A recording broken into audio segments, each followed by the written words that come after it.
was his story. Right, so the third circumstance. Yesterday, today, tomorrow. What she will be the day after tomorrow. Even she doesn't know.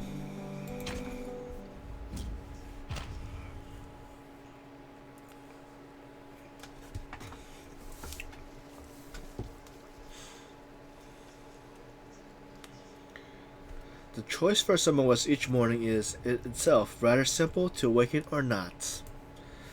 As she does choose to get up, the first thought in her mind will prescribe what kind of awakening today will bring.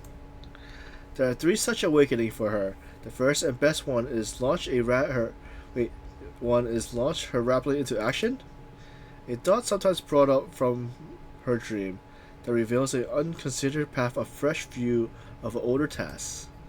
If she is lucky, she might uncover a new clue, like finding the missing piece to a long forgotten puzzle. The second is decidedly less pleasant. It comes as a gripping anxiety that clutches hard in her chest, reminding her of dramatic fashion that she is still alive, whether she likes it or not. As for the third,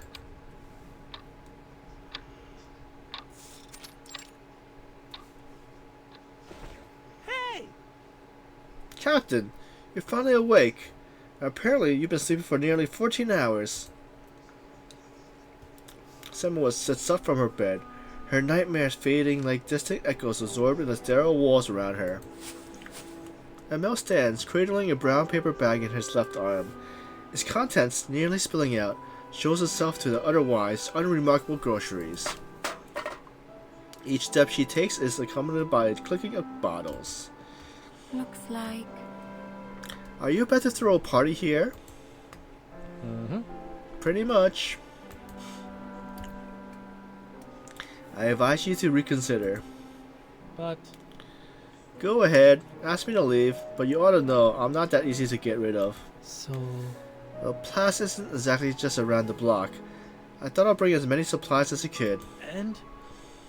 You're recovering quite well, Captain. Seems like you managed to pass the first test. They haven't labeled you as a dangerous patient. You should be in the clear now that you passed the rejection phase after your transformation. Nothing interesting. It's only just began. I've been battling headaches and drifting in and out of consciousness. When I wake, fishbowl face permits me only to stare up at the ceiling. Mm-hmm. Fishbowl face? The individual responsible for my health.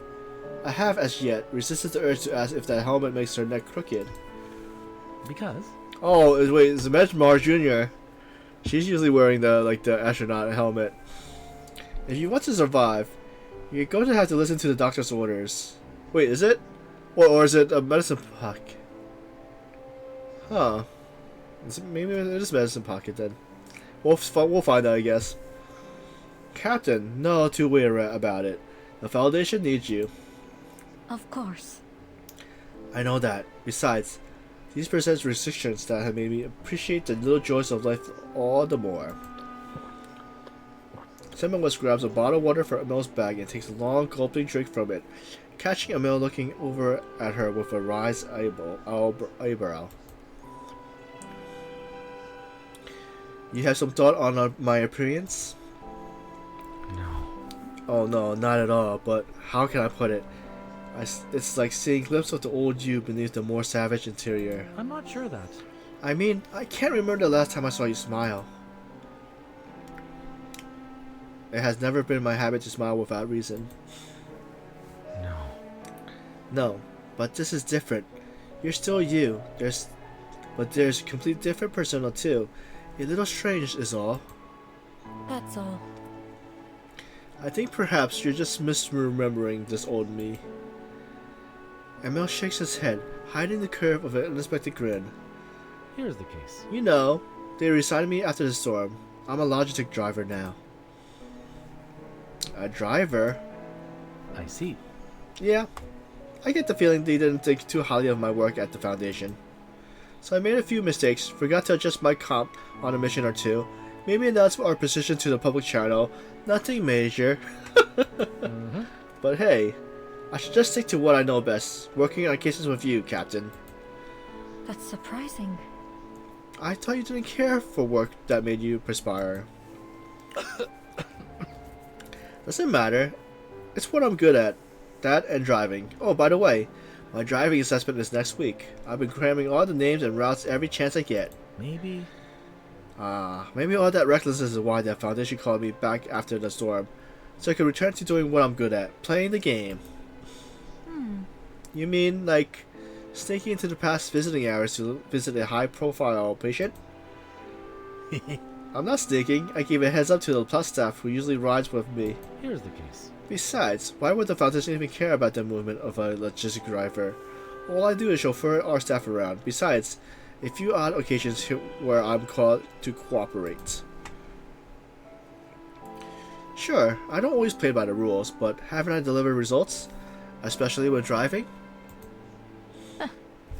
If you keep being as clueless as you are now, whatever happens next will be on you, ML. Mm-hmm. Thanks, Captain. Duly noted. At least. Anyway, I learned a lot under your command in the past, and I'm still committed to doing my job well, especially when it comes to your health, Captain. So. Anyway, I see it's time for your checkup. Remember to follow the doctor's advice and eat healthy. I make no promises. I cannot stand the very idea of health food. They go against my dietary beliefs.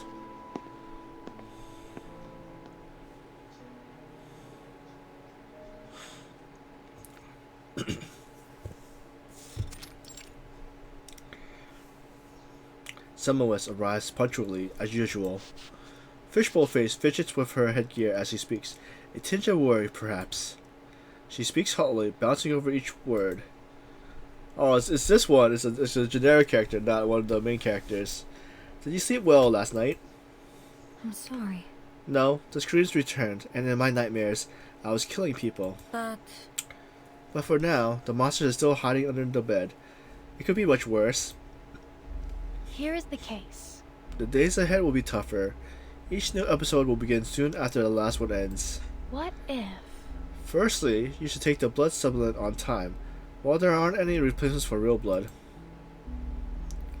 They're nothing like blood, if you will pardon me, Doctor. I'll prefer to spare my stomach. You've been extending from blood for 48 days now. Yes, life is ever a mix of hardship and misfortune, isn't it? Will I be permitted to leave soon? Calm down. The timekeeper has already signed your discharge papers, so we'll be in touch with you soon. But However, your photosensitivities have gotten markedly worse. You should be more careful to avoid any exposure to sunlight at all. Wait, so is she a vampire? And about the burns, we can't let that happen again. Do you remember my instructions? Semmelweis raises her hand to brush her thick, long hair aside, covering the scars on her neck. Yes, of course. wait, Also, remember to take the injection I gave you. If you continue abstain, it will make your days easier. listen. Best case scenario is that if you satisfy your thirst for a while. However, in the worst case, it might make the beasts more eager for power and control. And is there any way to be rid entirely of this vampirism? Oh, here we go again. It's the same old thing from every patient. You can't stand the smallest amount of uncertainty. The diagnosis must be definite. The conditions must be curable. Here is the case. Sometimes there is no easy answer, and it has nothing to do with the complexity of the cause or the limitation of our profession. We may never be able to determine a permanent solution to your condition. There simply might not be one. But we are still trying. We make efforts to find solutions from all the technology available to us. What if? If there were to be a way to make your blood repair itself, theoretically, you could function without needing to siphon new human blood. Maybe. The greatest discovery in human history has often come as accidents. It could be your solution to just under your nose, so to speak. You're right. I hope you are right.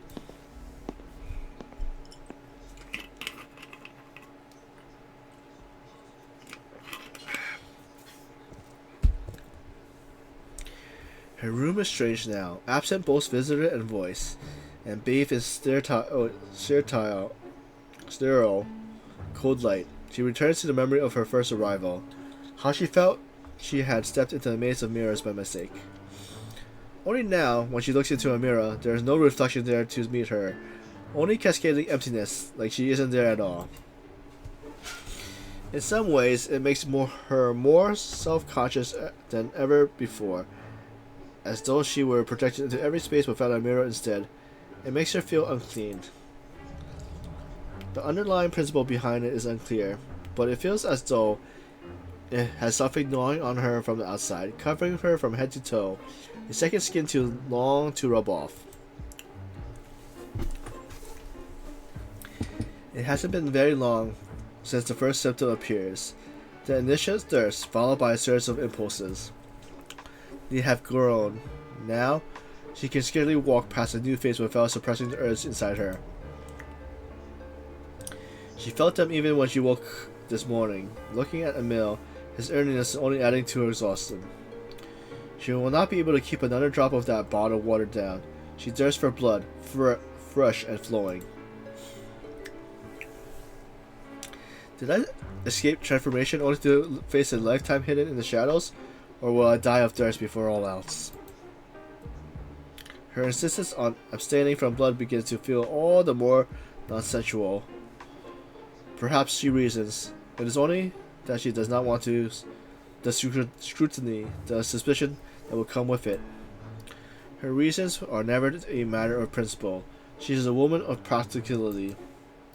If she has any principles at all, it is this. When she says something, she means it. No wavering, no alterations, no compromise. It's always something, isn't it? She folds the health reports into her pocket, where her communication has begun to vibrate. This is Semmelweis. My friend. Miss Semmelweis, we understand you received your discharge notice. Is that correct? Correct. May I ask when I will be able to officially begin my work? I'm not sure that. Actually, that's why I'm calling. Before we get into details, I need to confirm with you about your rest day. Right.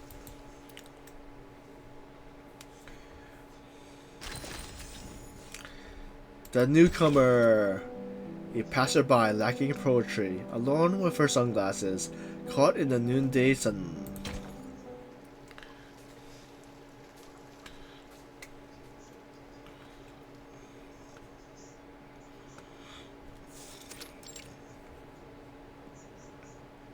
The sun has quietly followed the rain, causing human vapor to rise over the puddle on the roads.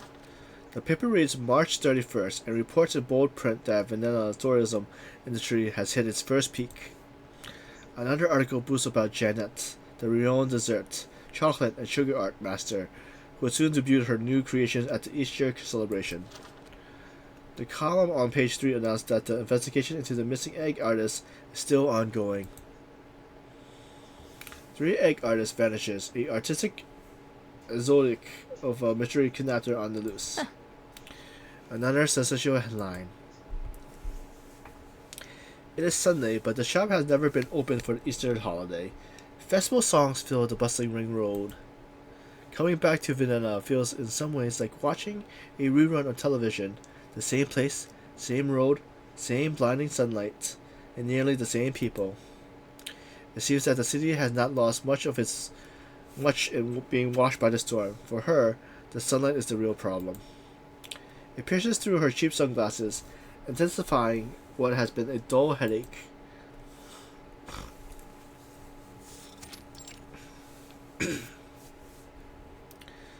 It's quiet here. Is everyone on holiday? Here is the case. It's always like this for Easter. But Thankfully, things are usually quiet this time of year, but it doesn't mean Vienna citizens aren't exposed to danger, especially when it comes to our field agents and cases involving arcane events. that's right. It's big news. You should see the headlines in the newspaper. That's weird. There has been several disappearances over the past month, involving Vienna's 3 most famous Easter egg artists, Elena Hall, Martina Kalm, and Nora Ostran. They vanished from the studio without a trace of forensic evidence left behind. No fingerprints, no footprints, not a single hair. They were all key members of the local artist guild. However, testimonies from other guilds members reveal their relation to one another has become somewhat rocky. The paper has been speculating that their disappearance might involve some kind of personal conflict. That's strange. Missing artists, rocky relationships, all vanished without a trace. It makes sense why the newspapers are so eager, but why should it involve us? Here is the case. The investigator found a grayish black powder at the scene which doesn't originate from the region. Our analysis confirmed is a byproduct of burning melism. Yes, I read about it in the amber manual, commonly used to make paint, but if burned, produce a halogenic dust to be handled according to arcanum procedures. Under normal circumstances, this material wouldn't circulate in human society, yet here it is in Vienna. It clearly has a link to the disappearance. I'm prepared to take on this task, but given that the case involves unknown arcanists and possibly the beyond, not to mention hazardous materials, I request the return of my... No. I'm sorry, Mrs. Semmelweis. We won't be able to provide you with your regular equipment for this investigation. What is her regular equipment then? And why is that? The quartermaster is on vacation. So, If you should run into any arcanists or precisely the beyond, try to avoid any direct confrontation and contact the Foundation right away.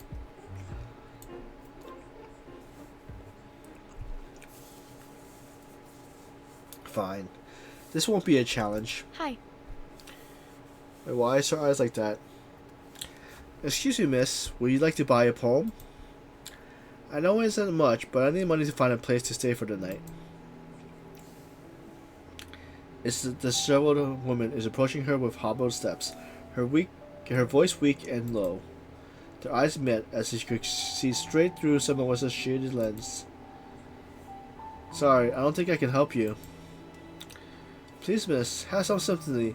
Have you ever had to sleep on the streets, cold and terrified in some dark corner? I must say. I have, yes. I suppose I did spare you some change. What will you do with it? I need medicine. What for? Burns, miss. The woman lifts a strand of hair, and Semmelweis follows her little fingers to the horrible burn scars formed around her eyes. The sight elicits some unusual sense of sympathy for her. She passes the woman a non-essential bill from her bag. Thank you. Happy Easter. Enjoy the game. Enjoy the game? I suppose you don't know then. Never mind, miss. It's only what we say here during the holidays. The woman leaves and Semmelweis looks down at the poem she has offered her. Fearless shows wields a needle sharp. Dancing with fire, yet untouched by its spark. With a beam of light, the shadows depart. Time stretches as we bridge the space apart. What could this mean? It's obviously nonsense. A useless trifle. I suppose she used that line on everyone. Semmelweis doesn't like walking the ring road anymore. It's more for vehicles now than pedestrians.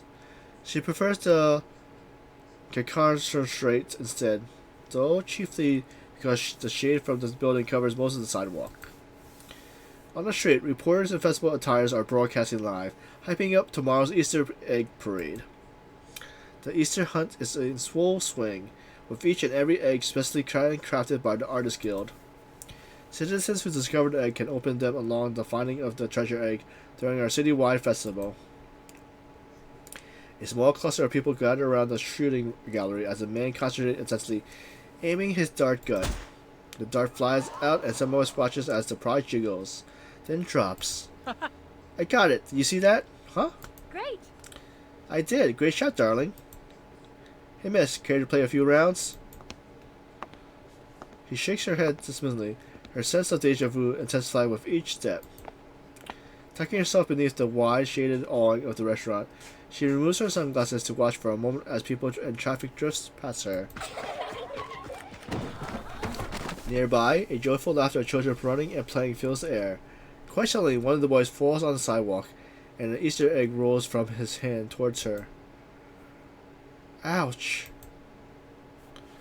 Only a moment passed before the scent of children's blood reaches her. It awakens that familiar craving, welling like a deep desire inside her chest. It has not been the first time since her transformation, but this time the craving is much stronger and harder to control. She is desperate, thirsty for blood. So wondering how she actually got it. Did another vampire get her or something, or affect her?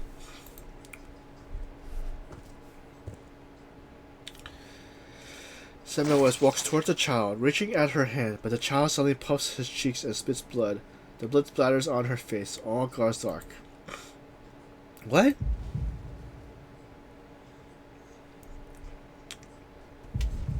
She is engulfed in red-black, her heartbeat pounding violently, frankly up through her neck. She stares in the child's wide eyes. His mouth is open, contorting with pain and fear. Her hand, is clutching his neck. There's blood now. It pours out from the wound along his throat, the wound she made. He screams, but no sound escapes from his gurgling throat. Yet somehow, she hears it reverberating in her ear and up to her throat like it was coming from her own body. Help! No! Stop! Help!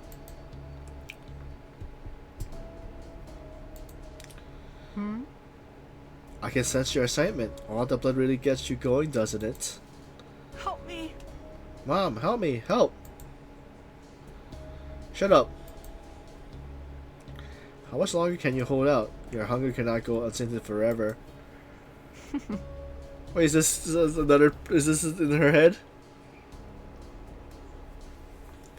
And that's why you're so insistent. Because, just like me, you can't resist. Wait, is he the one that infected her? She snaps, as if addressing someone else. There is something wet and sticky pouring out over her head. Blood. His blood. The boy seems to melt in her hands, transforming into a wet ooze that drips, then flowing onto the ground. Did I do this? Suddenly nauseous, she washes his face form again on the blood surface. The face then morphs into Valentina, then Bella's, the child, Valentina, Bella, all in a relentless cycle, their face growing more twisted and deformed, like eerie masks mocking her. The blood creeps onto her feet, climbing up to her knees. From the depths, a low growl beckons her to join. They gash their teeth, gnawing at her skin, clawing at her leg, roaring and howling, until her knees buckles beneath her. No! You need blood, just a little taste. Then we won't bother you anymore. We'll lie at your feet like faithful hounds. No. No. The child face appears again, and Semmelweis reaches out impatiently towards it, eager to tear her apart, but she grasps nothing. At that moment, her vision blurs away entirely. She strains her eyes, but nothing returns to her. Her world becomes a blur of red panic, her own screams echoing in her ear. No. No.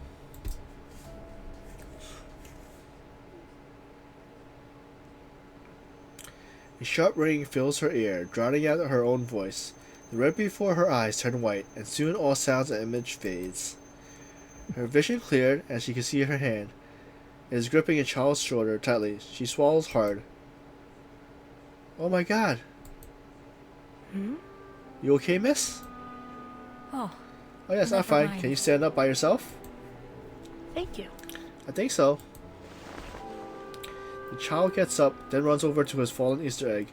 An entirely black, a color she has never seen on an Easter egg before. When did you find this egg? Here's the case. Oh, you're not from Vienna, aren't you? This is the best part of the whole festival. No. Right now, there are Easter eggs hidden all over the city. Everyone is out hunting for them. Look at this. This is just one of the eggs I found. My goal is to find the treasure egg. They say whoever finds it will receive an apostle blessing. An apostle blessing? What's that? I guess it's some kind of special surprise prepared for the egg maker. You are... My mama says they're God's messengers, like angels, and anyone could be one. Are you an angel, miss? I'm sorry. Sorry, I'm no angel. Since you already found such a unique egg, you must know where the treasure egg is hidden, don't you? I can't tell you that. You got to find it for yourself, miss. So it's a secret. The bigger secret of the whole festival. I can only tell you the most important rule. The clues to the treasure egg are hidden on each egg. Semmelweis pats the child on the shoulder as she stands, noticing now that she is directly over the storm drain. Besides blood, what else can quench her thirst? Water? If only temporarily, and any water will do. Rainwater, river water, perhaps even this water. Wait. Wait, miss, take this. Why? Why? I see. Well, I guess you look like you need it. You seem a bit tired, miss. I thought you were going to fall over. It's nothing. Anyway, it's yours now. I'll find another one soon, so giving you this one is no big deal. Are you sure? I should warn you, you might miss out on a treasure egg because of this. And this stranger you're being so generous could be the devil in disguise. Really? We'll see. Goodbye. Goodbye. Enjoy the game. Semmelweis watches the child run back to the crowd, feeling the curious gaze from her many onlookers. She puts on a polite smile, attempting to disarm their look for concern, before donning her sunglasses once more and making a quick exit. Dreadful. Bloody dreadful. Why am I hiding in? She stifles a faint whimper from her throat. How has the monster within turned her into this? How has just touching that child triggers those murderous hallucinations? Thinking about what she is capable of, the child's life fading away in her hands. In such vivid and grotesque details, she can't help but shiver. She had realized now, it is not the beast to be tamed, it is caged, and eventually it will tear out from inside of her. And when it does, it will claim all that's left in her rational mind. Damned all because of this blood ban she imposed on herself, limiting both pleasure and pain, holding her back from true freedom. If she is damned either way, then to hell with the blood ban. Semmelweis looks up in the sky. Birds are flying across the blue canvas above. Spring is the time for new life and a time to hunt. Do it quick. Time to move.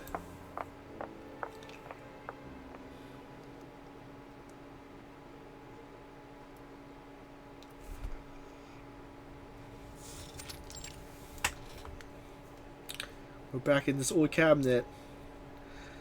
The situation at Elena and Martina's house each matches the reports from the police reports, and there aren't any new clues. I have to hope that Nora Ostrom's playtest will have something. Semmelweis slips gently under the checkered tape as she reaches the other side and begins her investigation. The gray-black walls seem to absorb every hint of color. Graffiti is scrawled around them with a single repeating word, Easter! As she sweeps her eyes over the scene, what stands out most is the oppression atmosphere. Within the house, the windows tightly sealed and curtains drawn, enveloping it in near total darkness. A house like this. It seems unusual for a kidnapping. Too dark, too inaccessible. It has to be targeted, rather than random. She draws back the curtains, letting moonlight spill in the room. She immediately takes notice of the crack in the window and follows the trail to the circular gap. Was this the method of entry? No, it can't be. There's no way to open the window from here. And the crack is old and worn. This was made before the kidnapping. Why was it left without repair?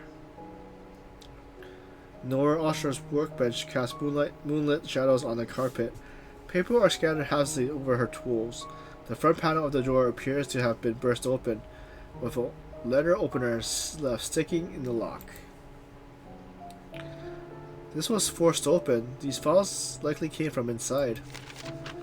A orphanage, Vienna University, various shop of the Karazazrat. These are client's orders. She continues slipping through and finds a group of photos of the Argus Guild underneath the last file. In the center of the photo is Nora, Alina, and Martina, stand on either side, hand resting on their shoulder.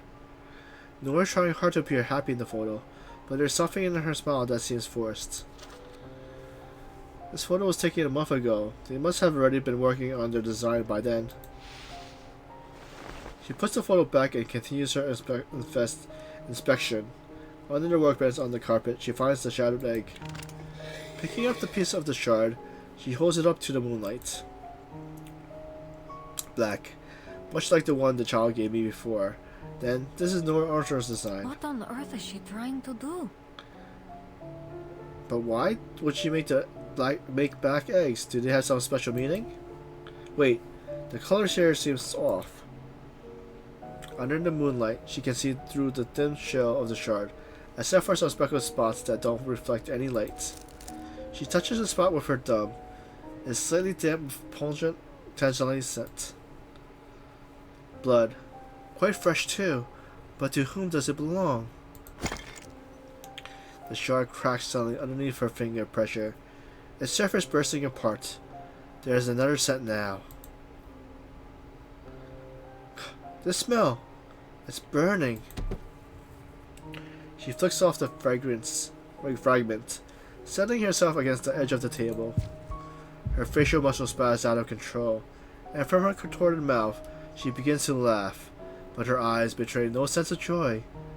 But perhaps due to its only being a small shard, the effect wears off quickly. And the museum. So then it's laced into egg's coating. But what is happening to me? Let me see. There are small bloodstains on all the remaining shards, and recent too. They must have smashed eggs and hurt themselves. They were sloppy about it too. Must have been in a hurry. So who could it be? If it had been the kidnappers, why would they leave any trace of their blood behind? And if it was Nora herself, how did she escape?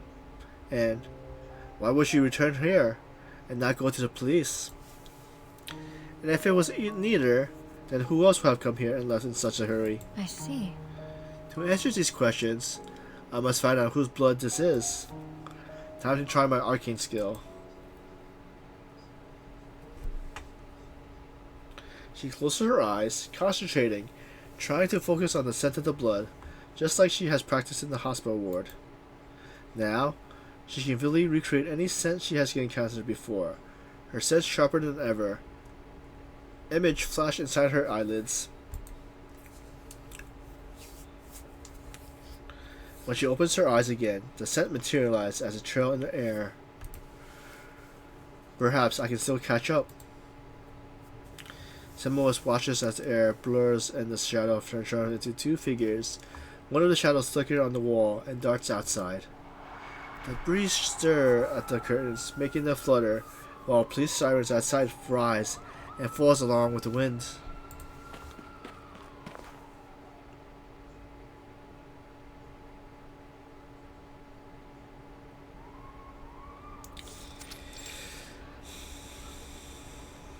Following the scent trail onto the empty road, Semmelweis soon finds herself at the edge of the dark forest. He catches a glimpse of the shadow darting by and stops, seeing only a dark path ahead. The trail of that sweet scent leads inside. There is another sound, swift, light footsteps, lighter than the humans, closer to an animal, the paws of a hound. It's nearby. There are no howls or snarls, no obvious signs that the shadow intends to harm, but Semmelweis knows the truth is quite the opposite. Whatever else it is hunting her. The rhythm of the shadow movement changes in an instant, then silence. Suddenly, the silence is broken in a burst of sound, as her eardrums register the shockwave of a shot, and a nickel iron bullet comes flying straight towards her. Who shot her?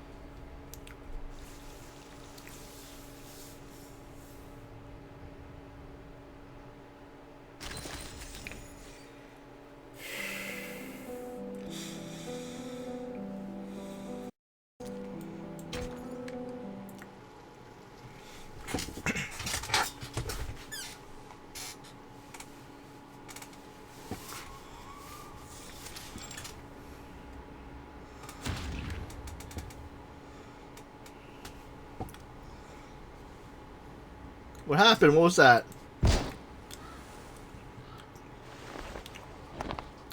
She shishly sidesteps, maintaining her balance as the bullet whizzes past her. No second shot follows. The attacker is mere probing, not aiming to kill. You are... Who are you? The figure raises up a menacing dagger. The blade is slim, with a curved edge tapering to a point. A favorite of the Italian mafia. Wait, so the mafia is chasing her? More disturbing still is the scent. Identical to the blood of Nora Oswald's house. Is he the killer that killed the artists? Focusing on the blade's trajectory, she bends her knees and leaps back, feeling the tingle of blood rushing to her toes.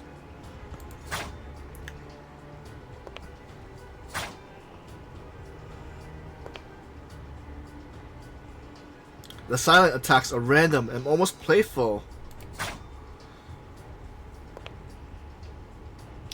Growing impatient, she knows she must end this fight quickly. Seeing her chance, she lunges forward and grabs her attacker's neck, causing him to freeze.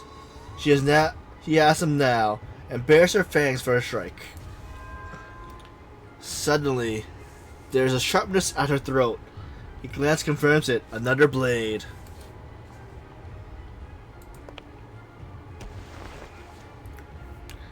In a fluid motion, she strikes at his wrist, forcing the knife from his hand as she pulls back from him. The knife spins through the air and lands with a clink. A beam of moonlight cuts through the trees, illuminating the path between them. In the half light, Semmelweis recognizes his face. You are... You're with the Foundation. Aha! Oh, it's this guy, Pavia. Oh, it's you. I heard about you. Are red-eyed Lazaro, who's half dead one day and up and about the next. How did you find me? I was in the shadow form. How was I exposed?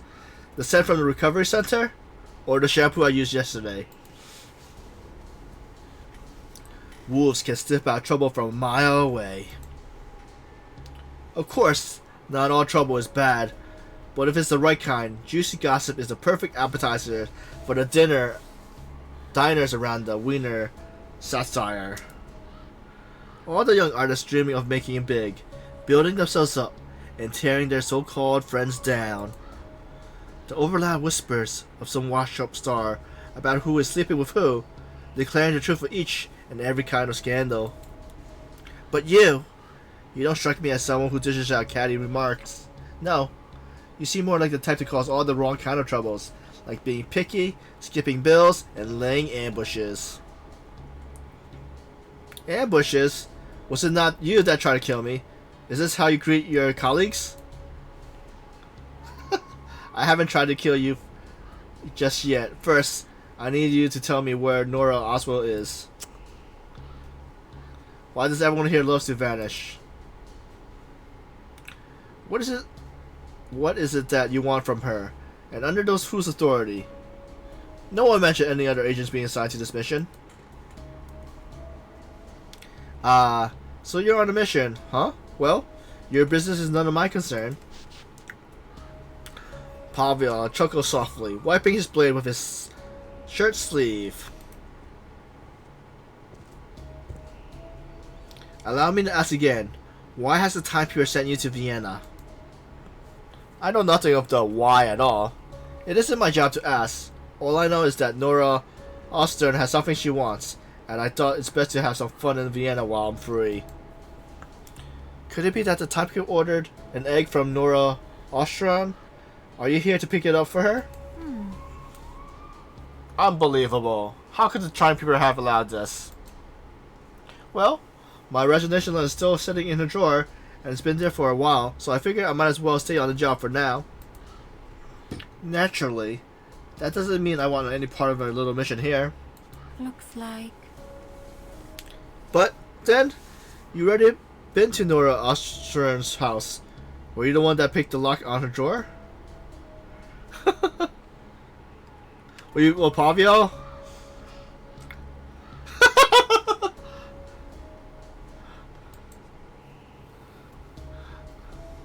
What about Forget Me Not and Horopedia?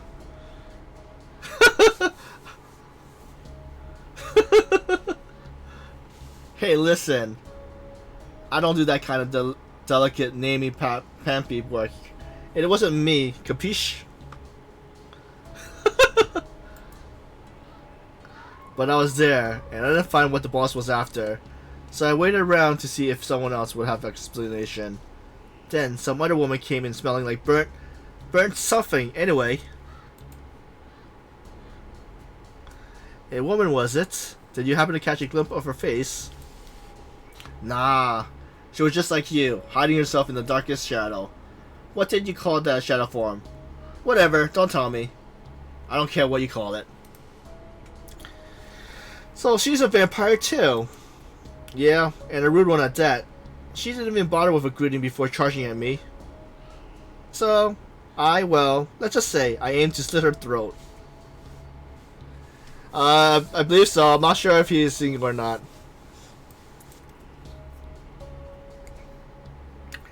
I don't think any of the guys, any of the characters are together. Not that I know of. You fought?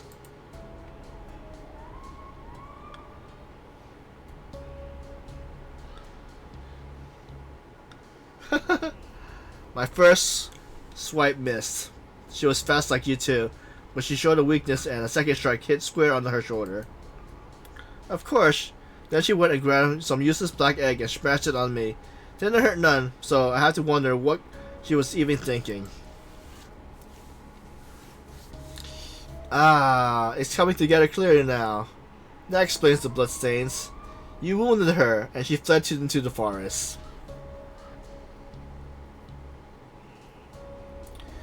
You two have the same scent, so when we went back sneaking back in there like a ghost, I thought you had come back to round 2. Though, that would have been a pathetic fight. Come to think of it, she has burned similar to yours as well. Semmelweis chuckles as Pavia points to her neck. She has given up trying to master herself anymore. Master her No. annoyance. That scared me for a bit.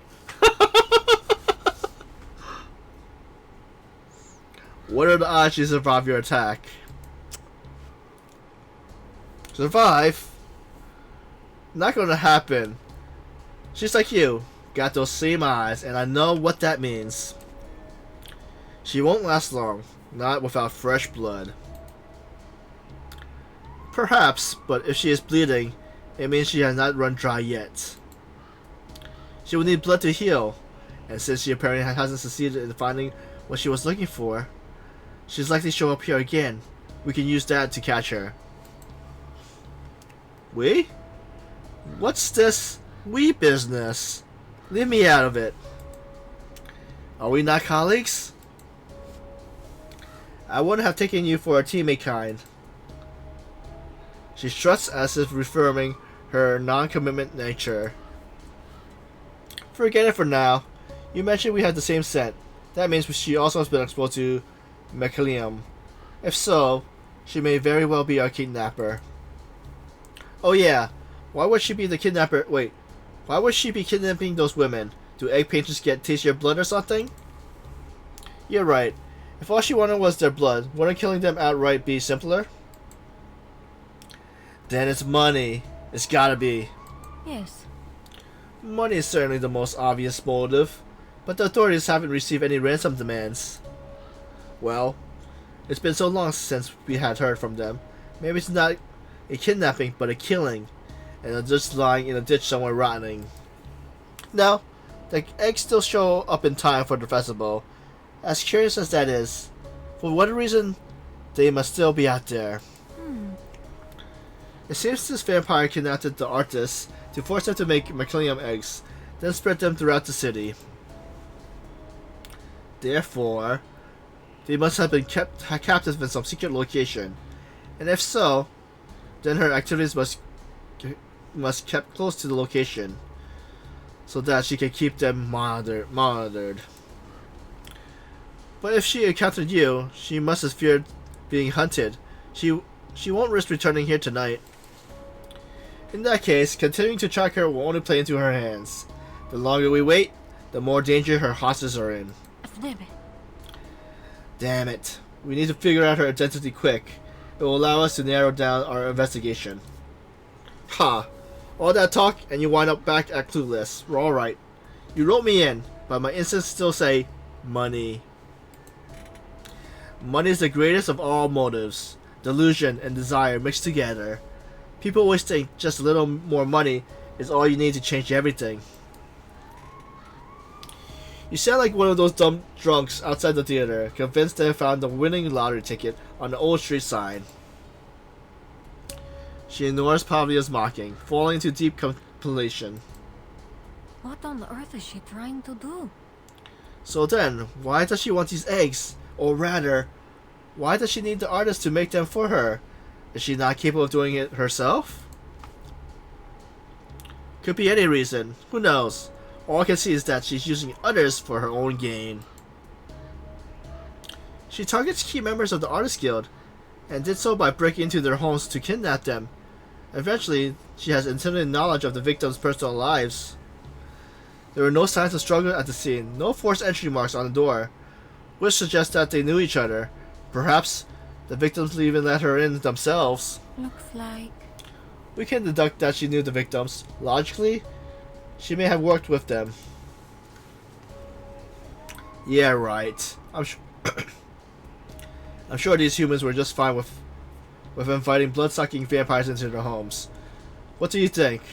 She just knocked on the door and asked for a bite? Thanks for that luck, Millie. Perhaps not, but it's possible to conceal her true nature. If she was a fellow artist, she could have used a work-related excuse to get inside. Not enough. And since the eggs were placed around the city, she's using them for something grander than just the most obvious effects. She even seems to it that the festival proceeds without interruptions, so that everyone will open their eggs together. If that's the case, then everyone along the parade route will be affected by the mycelium powder. That's her plan. She intends to dose the entire population of Vienna. Then she must be observing everything. She will need to ensure that all goes to plan. Wacko, taking control of the entire festival? So what? Does she intend to drink the whole of Vienna dry? Or carve it up into her own personal vampire femdom? Faithdom. To think she's trying to goad you, force you into trusting her everywhere. It's clever, I admit. She'll wait until the time is pitch perfect. Then she'll emerge and make her move. For her, evading capture now is simply a game. Aha! If you want to catch her, you will have to play her game. Play her game? There's something stirring in her mind. A undermissing sound pierced the set air, breaking her from her thoughts. The wails of police siren. Stop there! Police! Hands up! I'm blind! The bright white light pierces through the gaps between the trees. Intensely, she raised her hands to shield her eyes from the light. Why? Why are the police here? We were called over in a break-in nearby. Apparently, we're looking for a man and a woman. That sound like anyone you know? Oh, break-in? You mean at Nora Ostern's house, officer? You will find I have an investigation permit for the Foundation. Oh, it's you! Aha! Ha ha ha. What? You really thought the regular old police were going to be on our tail that fast? Fair chance. Any of them are investigating that house tonight. They were just passing by.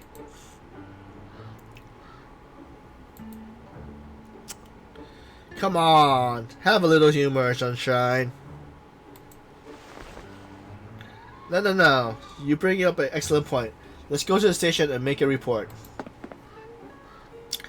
Semmelweis moves to Pallia's wrist, but he slips away like a snake. Aha! Ah, so you now... So now... Wait. Oh, now you're really surprising me. Tell me, did the Foundation really fix you? What? That wild look in your eyes. Is the beast inside finally tamed? After I was freed, I couldn't help myself imagining those poor souls clinging and pleading for their lives under my knife. Ah, that fear. That delicious physical and mental reaction. Such thrilling memories. You're no different, bloodsucker. So why don't we handle this in the most pleasurable way possible? Palvia gestures. Bam! A bullet right through the skull. Just like that. And you'll be cheering besides me. Well done, you son of a... Oh! To the next one! We all got to get our kicks somewhere. I'm struggling to see your point. I mean, that you can't exactly tell the cops I'm just your everyday casual door crashing gentleman thief now, can you? They won't be inclined to work with you just because of the Foundation's badge. More than likely, they'll just brush you off. That's if they even listen. More than likely, they'll just put me in the cage and thank you for reporting this specific activities. They won't give a toss. And hell, let's imagine it does work out for you. What then? If the media catches wind, they'll blow things out of proportion and convince the public that there's some bloodthirsty creature stalking the streets of Vienna. Panic everywhere, mass hysteria. Think that will look good on your report? And what would that they report about you? Dangerous former mercenaries causes havoc in the streets? Please, I don't give a damn about the media, but your bosses do. I can respect that. Then for tonight, we lie low. I can't have our actions to this Burial time be excessively scrutinized. Goodbye.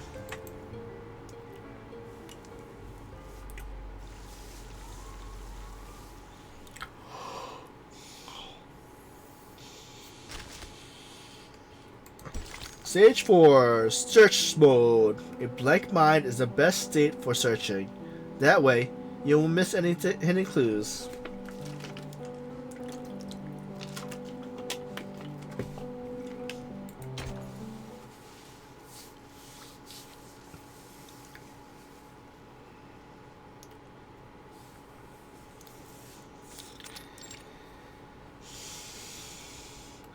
The crowd fills the street in festival where the city buzzing with excitement. Voices, footsteps, and broadcast echoes along the ring road. A mix of excitement chatter, language blending, and snippets of conversation Semmelweis can't quite catch. You're late, Emil. There's only one thing worse than the storm. Holiday traffic.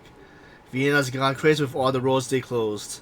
I had to detour around the entire city center just to get moving again. I'm not sure that. Captain, should we try to convince the Vienna government to cancel the parade? I'm afraid that's not a viable option. First of all, cancel would surely upset the citizens. The government won't take significant fake if there wasn't a credible threat, and they won't do it on a thin evidence we presently have. More importantly, the kidnapper is likely to be in the crowd at the very moment. If we have to cancel the parade, it might tip her off. If she panics, the situation could easily spiral into chaos. So, you already know who the kidnapper is. Yes, The kidnapper is Nora Orstern. What? What? Nora? That's weird. How could she be the kidnapper? Did she kidnap herself? Are you basing this entirely on the media claim of eternal conflicts in the guild? No, that's just part of it. Her main motive was to make herself look like the victim. That way, no one would suspect her, and she could play the game of hide and seek with us. And even if he found her, as long as she plays the victim, she could easily mislead the investigation long enough for her plan to come to frustration. But how did he come to suspect her? Last night, the police received a report that someone saw a man and woman breaking into Nora Ornstern's house. I see. Yes, you and Palvia. I don't understand your point. Yes. My point is that it wasn't only us in the house that night. Hmm? You mentioned that, yes. But there was a third person at Nora Ornstern's house last night. A woman, and more especially, a vampire like me. It occurred to me that there's only one explanation, one person that could get in and out of the house without raising suspicion. It all makes sense now. The darkness is her home. The heavy curtains, there's only one possibility. The third person was Nora Ornstern herself. For example. But wouldn't the neighbors have seen her too? Nora is capable of traveling in the shadow form, as I am. She infiltrated the house the same way she must have many times before, through the broken glass. Then the only people her neighbors ever saw entering the house was Pavia and myself. We didn't know about her secret entrance. No one else would except Nora. That's... But why return last night? Why? Why did she risk going back home? That's a question only she can answer. Maybe she needs to grab something important, or something forced her to return. People usually consider her home a safe place. She wasn't expecting a stranger to be waiting for her. Being seen when she was supposed to be missing could disturb her plan, so she attacked first. She didn't expect to be overpowered and injured by Pavia. She had to fight back with her egg. Why? She fought with an egg? The coating on the Easter egg contains Millennium. She wants to use it to attack Palvia, but as it turns out, the Millennium failed to activate before he injured her. She was forced to flee.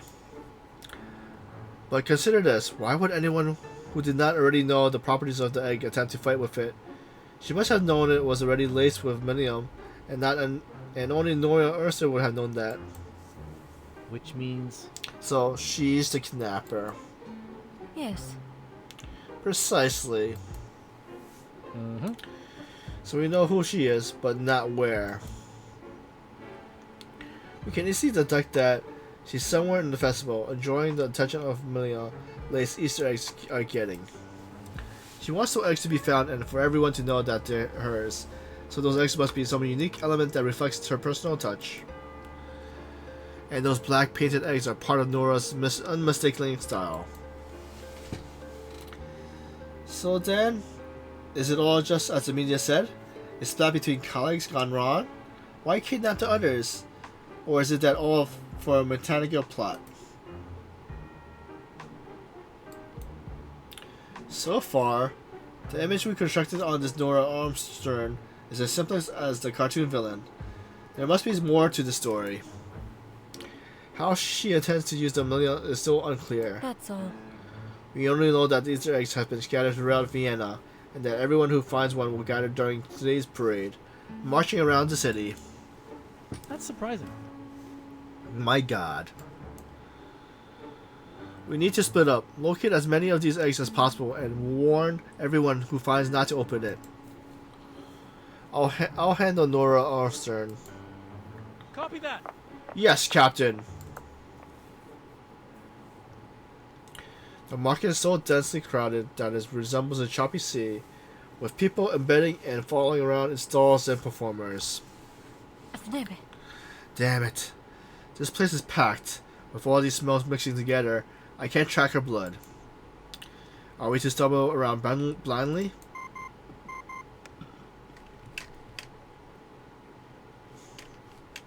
Captain! I found an Easter egg and a woman lying on the ground. What, Semmelweis? Yeah. I know she was one of the characters during the 1.6 thing. I think she was one of the things where we were walking up the mountains. So she is a vampire.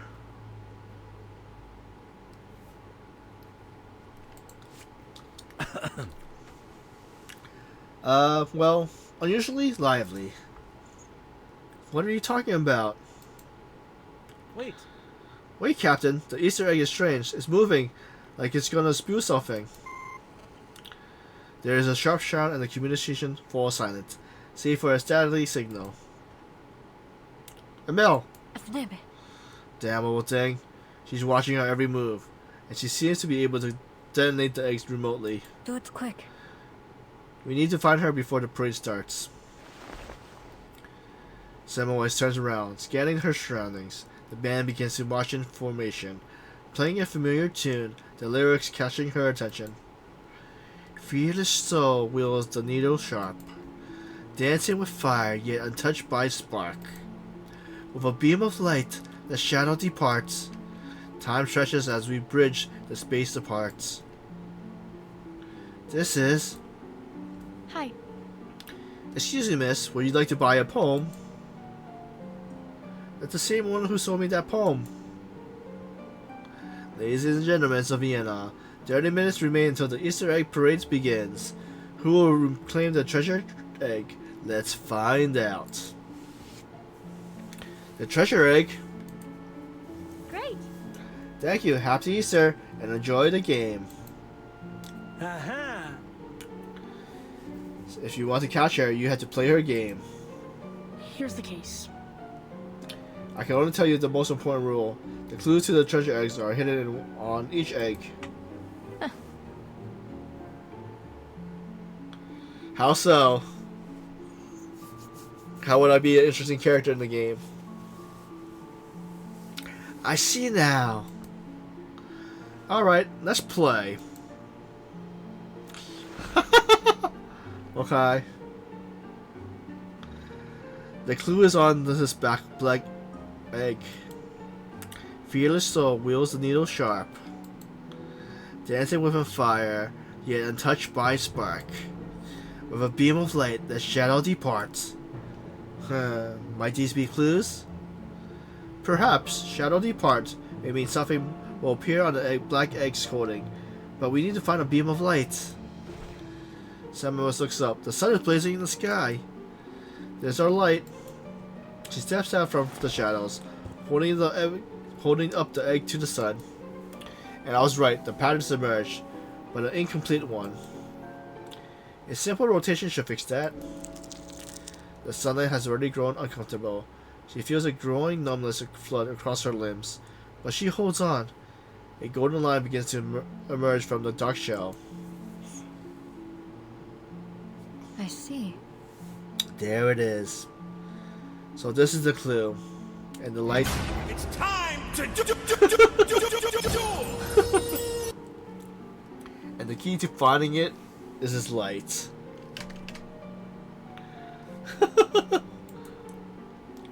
A simple code. An eternal presence. The sun has its burned since far before the birth of humanity. Looking at the directions of these lines, it seems to trace a route through Vienna's city center, but something's missing. Time stretches as we bridge the space apart. So we're looking for a bridge. Yes, that's obvious. And it must be the bridge at the city center. Then it's the Reckenbrooks, where the Reachbruggenbrook leads to. 7 plots.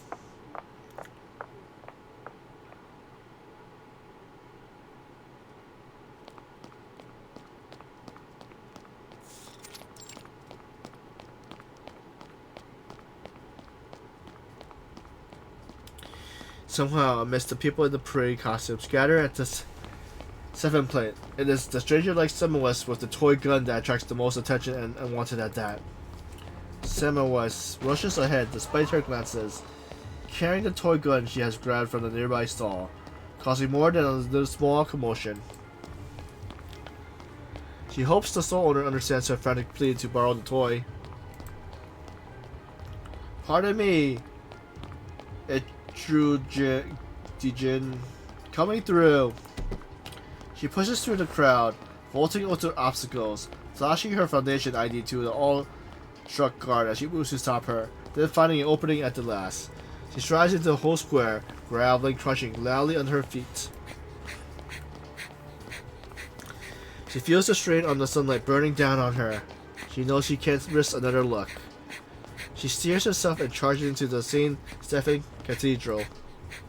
Finding a good vantage point, she presses her cheeks to the toy gun's shock, places her left hand under the barrel, and looks through the luckily misaligned scope. Her eyes sweep over the row of spectators, seniors, couples taking pictures, fathers with children on their shoulders, and finally a masked statue cradle a giant egg in his hands. So, this is our treasure egg, which means Miss Ostern must be nearby. Just then, through the scope, she spots a familiar face. It's that child again. So he figured out the clues too. Persistent little devil. But should I stop him from opening the egg? If I act too rashly, Nora might detonate the egg regardless. With the size of it, the million will spread everywhere. But if I should hold back, I'll still need to find Nora before she opens it himself. Take a shot. You again. You never find Nora in time, and the kid is determined to open the egg. You only have one option. You can limit the damage, of course, but blood must be shed. So why not let it be ours to drink? Aiming for the eyes, even with these darts at this range, it will make him bleed. It will make him stop. Shut up. Shoot him. Do it. Amidst the pleasure and joy below, Semmelweis stands wrestling silently with herself. The sunlight monitor dazzles her, her eyes stinging. A sudden premonition strikes her. The child will die. He will die if she allows it. My goal is to find the treasure egg. They say whoever finds it will receive the Apostle's Blessing. Apostle's Blessing? What's that? I guess it's some kind of special surprise prepared by the egg maker. My mom said that they're God's messengers, like angels, and everyone could be one. Are you an angel, miss? Let's congratulate the lucky kid who found the treasure egg. The crowd cheers. The kid runs forward, disappears from her scope view, the statue hands pointing at him with a wretched brand. All at that moment, she forgets her premonition, replacing it with another feeling, a sense of certainty. Found you!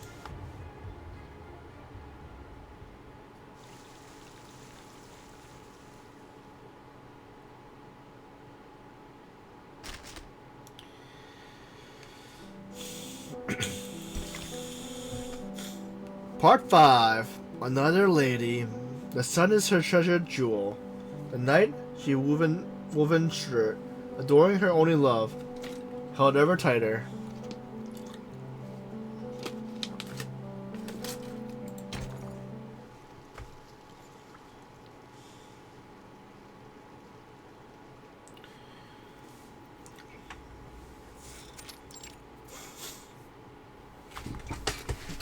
Today has been a long and unlucky day for Nora Armstrong. She's running, following a windy path, weaving through ferns and bushes. The searing pain in her shoulders is slowing her down. She has no choice but to press forward. Yeah.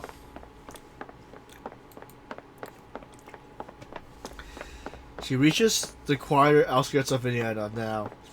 It feels like stepping from warm sunlight into a cold shadow. A relief for a creature like her. But this one only has six parts instead of the usual 8 or 7. She knows she has to take these last few steps alone. No one will stop her, and no one can help her. Damn it! Bad luck just keeps coming. Her burns injuries flare up last night.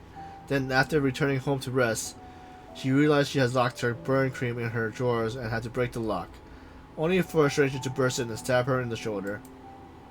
And now, only a minute ago, a dart out of nowhere strikes the wound again. She can barely feel her arm anymore, only the warm blood seeking from the wound, telling her that she barely healed skin has torn open again. The sunlight flickers in the air like a heartbeat. The sun morphing into a golden heart in her eyes, pulsating in radiant heat. For centuries, she had tried to capture the sunlight, but had never succeeded. Nora, if you stare into the sun, it will burn your eyes. You must avoid the sun. That is our curse. Your grandmother tried to escape it, but it followed her across the Demu. I swore I would never let you follow the same path. I thought I would succeed, but... I'm sorry. I'm so sorry, Nora. The sky darkens and the chill bursts her face. Nora freezes. A figure stands before her, wreathed in sunlight. But no reflection is cast on the lake below. There's nowhere left for you to go.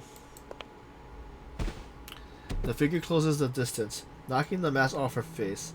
A loud cracking noise echoes as Nora is brought down to her knees, her hands clawing at her face. Ah, no, don't! Her face is covered in large, scabbard burn wounds, the surrounding skin red and inflamed. She gasps for air, and through the pain returns to a fierce anger. It hurts, doesn't it? Especially around the 10th to 14th day of recovery. I know. My doctors told me that even though our bodies quickly recover, we shouldn't scratch unburned wounds or they will struggle to heal. I suggest you avoid that as well. What will you know? I know it was Alina Hall and Martina Kelm who did this to you. That's why you wanted revenge, am I correct? Here is the case. They discovered my true nature. It was a simple slip, falling down the stairs at the guild hall. I just didn't want to get hurt. I transformed only for a second, but that was all they needed to see. If I'd been more careful, if I had remembered my mother's words, I was careless.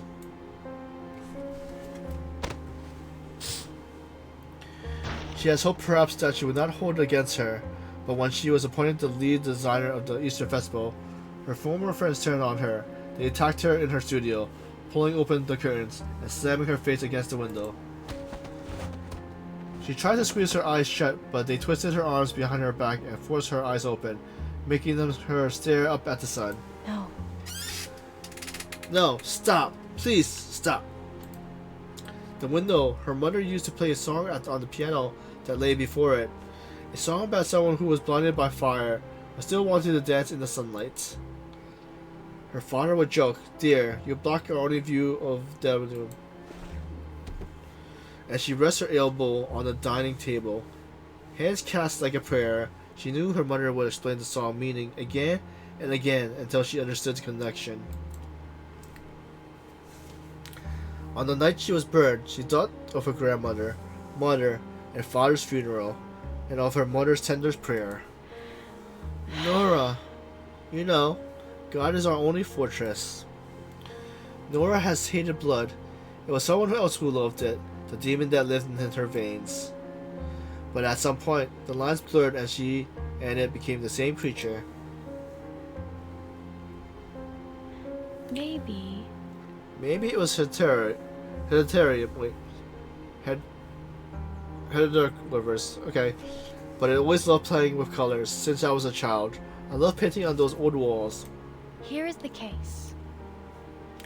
I grew up with the old streets of Vienna, in the house that belongs to the Artists Guild.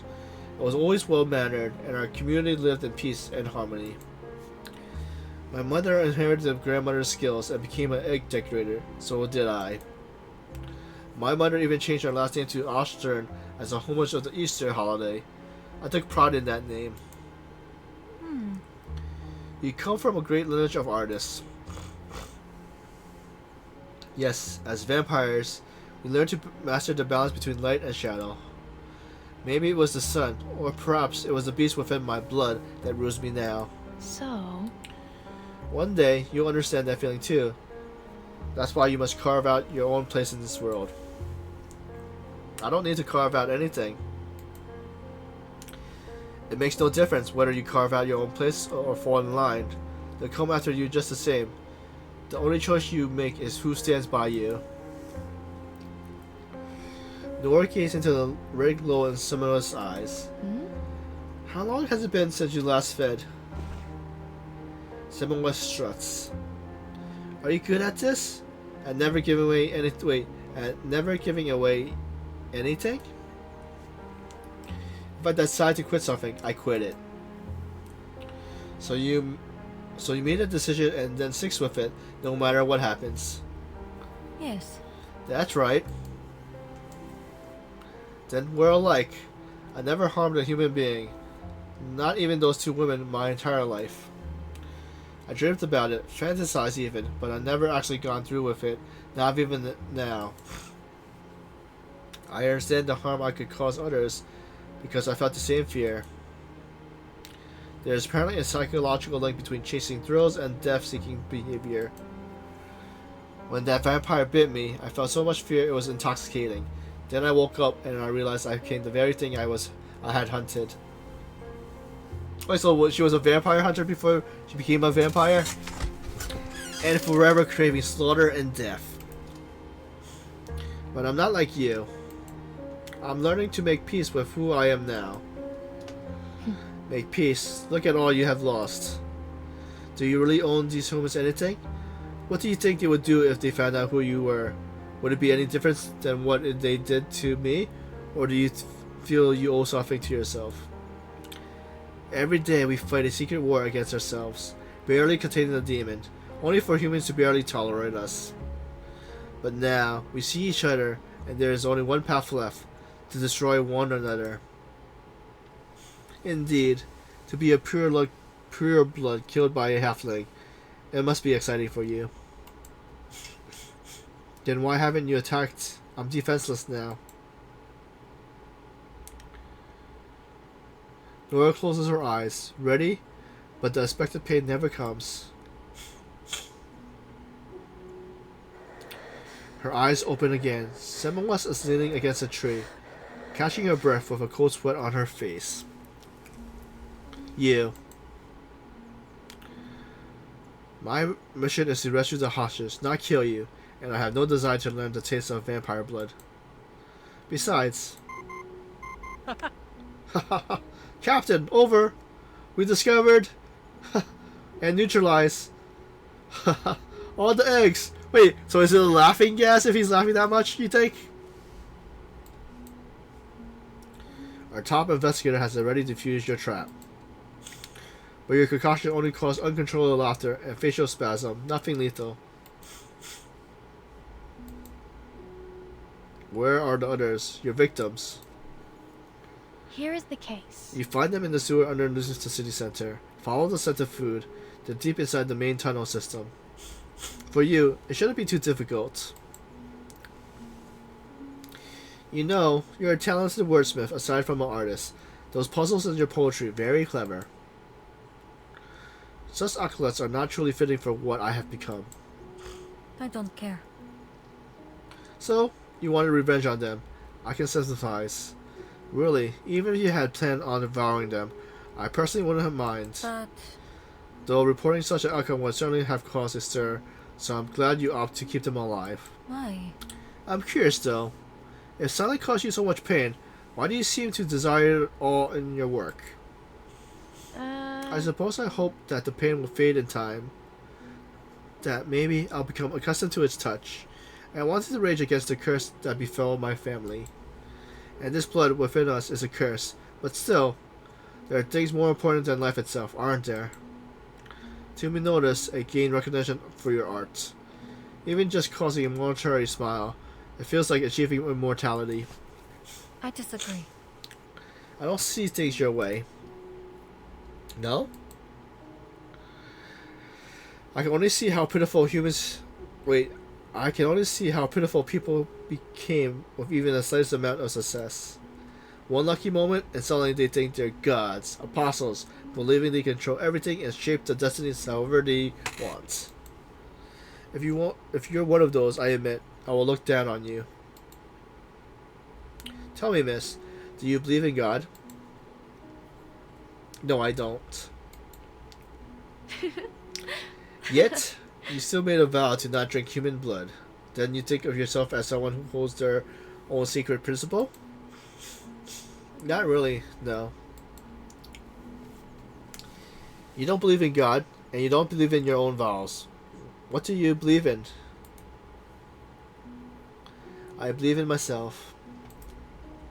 I believe that to control your own destiny, you have to stick by your own decisions. What's your point in telling me any of this? I suppose that's for you to decide. Nora brushes her face, her pain vanishing, replaced by a new sensation of weightlessness, like drifting in the middle of a lake, and an overwhelming urge to sleep. She closes her eyes, and the ray of sun softly whispers to her, telling her of a path out of her nightmare. Maybe when she wakes up tomorrow, she will leave her house and walk into the morning sun, and her neighbors will greet her warmly. They will say good morning and mean it, and not see the scars, only her smile reflecting back at them.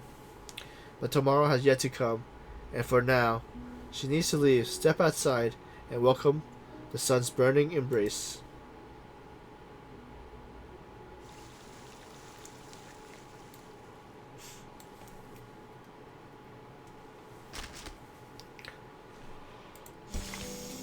Stage 6. Happy hunting.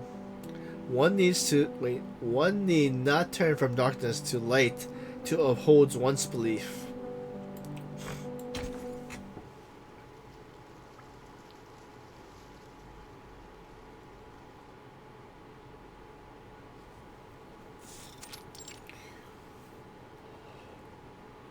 The sincerity of dust settles over the entire city, turning the voice of the communicators into distant whispers of fireworks.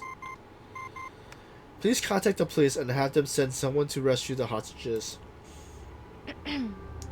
Miss Semmelweis, you already captured the Beyond. Why didn't you contact the Foundation to detain her? Why did you decide to let her go? I trust that you will take her to a better place, but she can't be detained just yet. She has some unfinished business to attend to. If she endangers any civilian, you'll be held responsible. I don't need to explain the consequence of releasing the Beyond without proper authorityism. I understand, and I will take full responsibility, but with her strong will, I feel the Foundation wouldn't have been able to hold her anyway. Strong will? When someone follows their will, they don't need to turn over a new leaf. Sometimes, things aren't as black and white as you thought. True evil is rare, but weakness is common. You learn to look inside yourself and to adapt. In my report, I'll say that I went to Vienna on vacation and merely assisted the local police during the festival, and that the so-called missing person case was just a small group of artists taking an unprofitable trip. What? Unprofitable trip? Yes. Yes, the spur of a moment kind of thing. Semmelweis walks along the ring road as the festival final hours approach. The crowd are a mix of cheers and exhaustion. A familiar figure stands by the dessert display, lost in thought, shifting his weight from one foot to another. Thank you. One slice of tartar, please.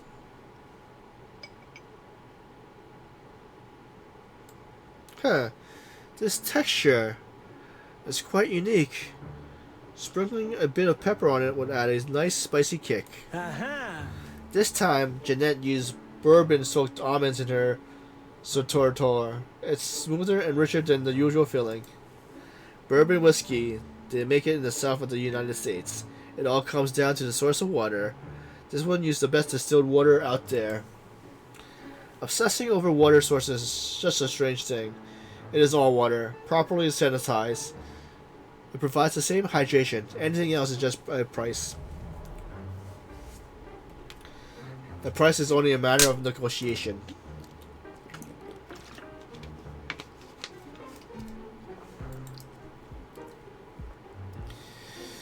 Just say you're not into desserts, Sunshine. Anyway, this particular luxurious mouth-watering cake is highly sought after. Is it? Perhaps I should purchase a slice or two and see if I develop an interest. Just a slice? Let's go by the toughest guy goes first rule and split it all. Whatever do you mean? It's the rule I made up myself, and I'm sticking to it, kind of like how the toughest guy shows up last.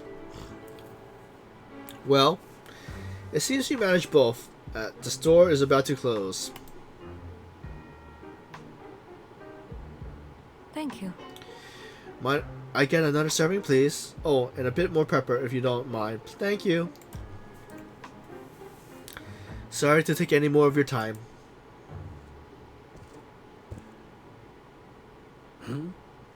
So, what's up? Can a blood-sucking monster just drop by to say hello to a fellow colleague? Fine. I only thought you should know that the police have rescued the hostages and that both have confessed to the schemes and violence they pursued on Nora. And that she has, by the way, promised to rush the timekeeper's orders. Though it may be delayed a few days, but I'm afraid you might not make the timekeeper's deadline. When we talked about motives earlier, you said I should follow the money. I didn't quite understand at first, but now I see your point. You are right, although not so much about the kidnapping, so much as yourself. Nah, it's the same for everyone. Always is. I believe you mentioned before that you submitted your resignation to the timekeeper. Do you have any new job prospects? Maybe some security firm or debt collecting agency? I'm certain the debt collectors are always in need of someone with your legal background. Of course, the same companies may not appreciate your record of unexplained absences and insubordination. Perhaps I could introduce you to some more tolerable employees, but I'm quite sure you don't need don't need my help. Semmelweis hands a slice of Surtor to Pravia. I prepared this one just for you. Consider it my treat. Is that all? Got any other blabbers for me? That's everything. Goodbye. Pavia takes a bite of the cake. The effect is immediate. His muscle twitches, and his teeth begins to grind as he holds back, until he gradually loses all control. Hey Panzer, thanks for the 5-streak stream. Or 5 watch streak stream.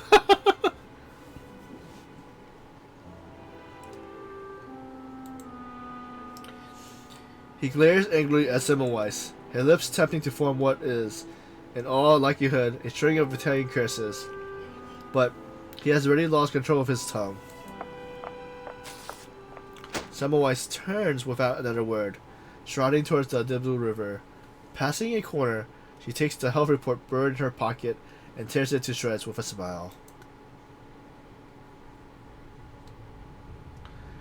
Fishbowl Face has mentioned to Semmelweis that she was working on a research article about pleasure and fear responses. Apparently, serotonin sources are often unpredictable and subject to declining returns. Thrill loses their luster, high loses their height. Though there is a source that almost never declines consistently, the serotonin spike that comes with a near-death experience. To face death head-on, it seems never loses its edge. However, this is far from the ideal solution to long-term satisfaction. Thankfully, Fishbowl Face found another source that, while not so quite powerful, proves equally reliable. It was this that prompted Semmelweis' third awakening. She now holds it in her hands. Semmelweis steps off the train, taking in a deep breath of warm air. Reaching deep in her coat pocket, she pulls out a piece of chocolate and pops it into her mouth. The chocolate swirls and melts in her tongue, causing a strange yet delightful tingling sensation in her temple that spreads throughout her body. And despite everything, she smiles. I'm sorry. Sorry I'm late again, Captain. The traffic here is just... on the map, it didn't seem far, but... it's a miracle you didn't get into an accident. Maybe so. You seem like to be in a good mood, Captain. I had a good sleep. Are the after effects of the melon still bothering you? Let's not talk about me now. Look at the weather. What a sunny day we're having. Is it? Well then, I'll try a different approach this time. Ha! Looks like you're wide awake now. Well then, Captain. Happy hunting.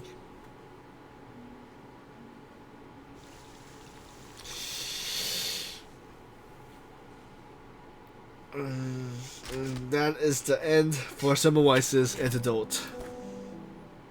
Let me check the quest stuff. For 2 hours. And okay.